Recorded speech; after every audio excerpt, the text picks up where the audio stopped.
Hi there, Glenys Tringer here with just a small little bit of information about the Mercury retrograde, which is going to be on the 18th of June at 7:41 Universal Time. That's Britain, Ireland time. So adjust that for wherever you are in the world. It's going to be going retrograde at 14 degrees in Cancer. Okay, so think of that number 14. I'll speak about that in a moment.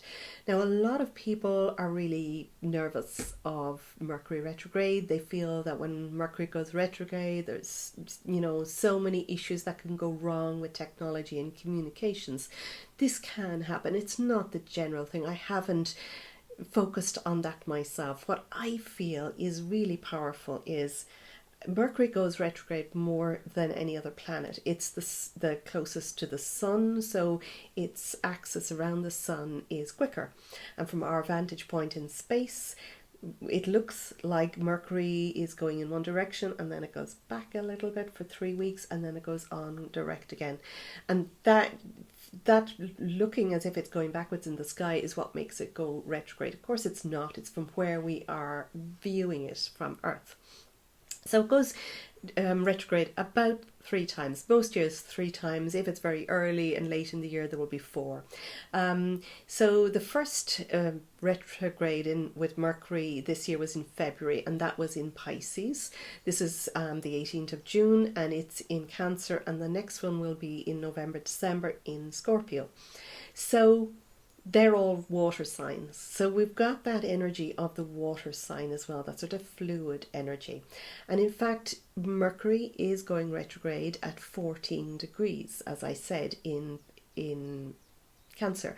So 14 is reduced. It's the number of communications, actually, of sort of the media. So as Mercury rules communications, this is how we turn up and how we communicate.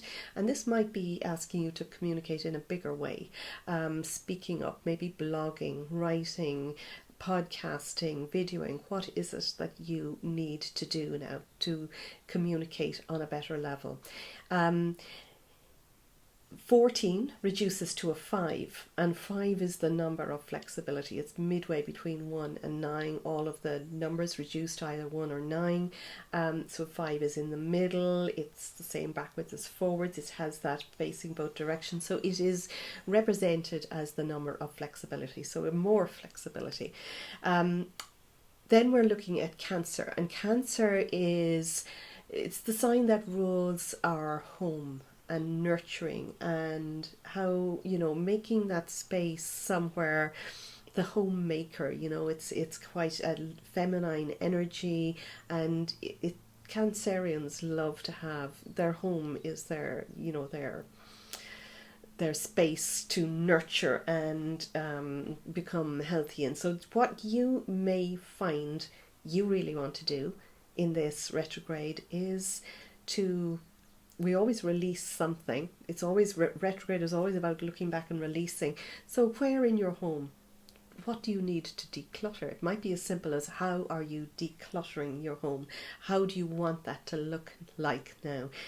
If you feel that there's something broken that needs to be fixed or needs to be renovated, you will really feel compelled to do it in this 3 weeks.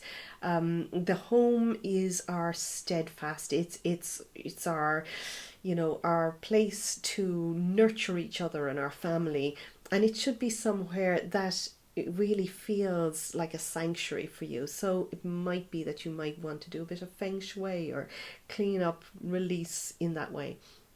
But because Mercury rules communications, it's how are you communicating as well, maybe with your family. It might be that you need to look back on things that are happening in your family unit. It may be your siblings, your children, your parents, grandparents. Is it things from the past? Is there something, some pattern that you need to change, that you have gotten and you're repeating again and again, you don't want anymore?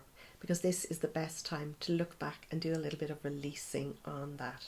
So have a beautiful Mercury retrograde. Do not be frightened of it. There are 5, if not 6 planets retrograde at the moment. In fact, Venus went retrograde, and Venus goes retrograde for 40 days. So we're almost out of Venus retrograde, but it's still there for another 6 days or so. So there's a lot happening at the moment.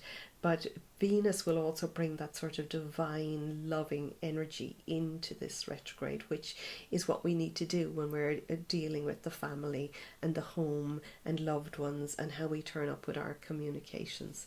So look at this as a time for space clearing in your home, your physical home, or maybe your family. Is there a relationship that you need to heal, let go of? And you can do that without even communicating, of course, with that person verbally. You can do it from your heart.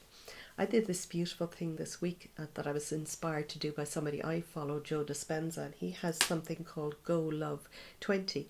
So I've been getting onto people that I want, that I maybe haven't seen for a while. I started with people that I know quite well, my family, and just saying, texting them or sending them a little message of love, what I think about them, something beautiful. And then I meditate for 20 minutes on sending love from my heart to theirs. I like to do this in the middle of the day because it's a brilliant time to lie down flat on the ground. It opens your spine. It's a really healthy thing to do. And sending love from your open heart to somebody else's, it's a good idea to let them know, I'm going to be doing this, be open to receiving it. And you will feel if they're receiving it. You'll feel if this is something. And I've gotten messages back from people to say how lovely that was, that they could feel it, because we can on an energetic level. So that's something beautiful that you might like to do in a Mercury retrograde. So love and light, and I will talk to you soon. Bye for now.